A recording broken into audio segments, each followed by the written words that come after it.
This is what one Minneapolis police officer saw that summer afternoon. That's Charlie lying on the ground, bystanders comforting him, after a nasty motorcycle crash just 2 blocks from his North Loop condo. The driver of this SUV had made an illegal U-turn right in front of the Ducati enthusiast.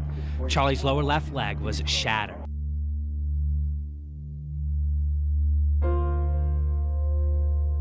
Every morning when I wake up, I'm reminded of that moment, June 26, 2013.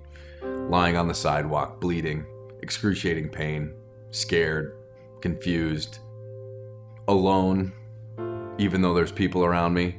And I know that at that moment, my life has been completely changed. I was rushed to the hospital. I went immediately into surgery, and when I came to, I was told exactly how bad it was. I had a compound fracture of my tibia and fibula and really bad damage to the tissue around it. So the doctor came in and said, I've got options, and I thought that the only option was to stitch me up and get me on my way because I had things to do. And he told me that it wasn't that simple. My leg had been so badly damaged that my 2 options were a really long road to trying to save it that included bone grafts, skin grafts, and muscle grafts, or the option of amputation. So I was thinking to myself, how does amputation ever become an option in my life when 5 hours ago my life was perfect? And the biggest decision I had to make was what I was going to have for dinner. But now I have to decide whether or not I'm going to keep my foot. I just called on God. I said, Lord, I'm afraid. I need you right now because this is not what I expected to be faced with today. And so I went to sleep crying. I woke up and I had this indescribable peace and this phrase saying, it's just a foot. It's just a foot. But I'm trying to have a conversation with this voice. I'm saying, yeah, but it's a foot. And it's saying, no, it's just a foot. And when the doctor came back in, I had him confirm what's going to heal me the fastest, the fewest chances of complications, and the best quality of life. And he said, that's amputation. I said, all right, I'm going to take this puppy off.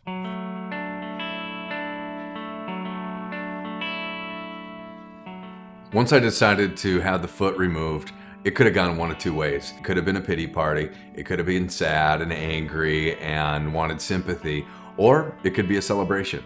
I wanted to have a farewell to Charlie's foot party. This is the last chance you're going to get to come and say goodbye to the foot, get your picture taken, because after 36 years of faithful service, sadly, we were going to have to say goodbye. We were going to make this fun. This was going to be a story about victory, and it was going to be a happy ending. And that's when I realized, wow, this is really a chance for me to shine my light. This is the moment of truth that I was maybe put on the planet for, that through huge tragedy, this was the chance that I was going to get to decide how I was going to react to it. And I decided that I am going to choose joy. I'm going to choose happiness so that it shows what God through me is able to do. So learning how to walk again was a process. It started out on a static foot that didn't bend or flex or twist, but after some practice with that, I was able to get a carbon fiber foot, and it allows me to play golf 87 days after amputation, mountain biking right away, skiing not very long after that. My life began to feel normal again, and I'm doing all of the things that I used to do, but I'm enjoying them more.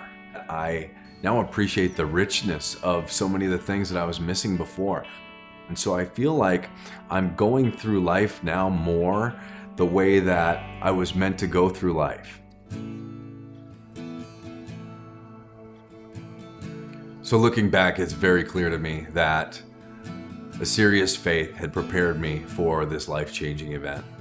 This would have been a whole different story had it not been for faith. It would be destruction and it would be anger and sadness, but this instead is a story about joy. A happy guy who, through his faith in Christ, was able to navigate a really tough time and make it a story of victory.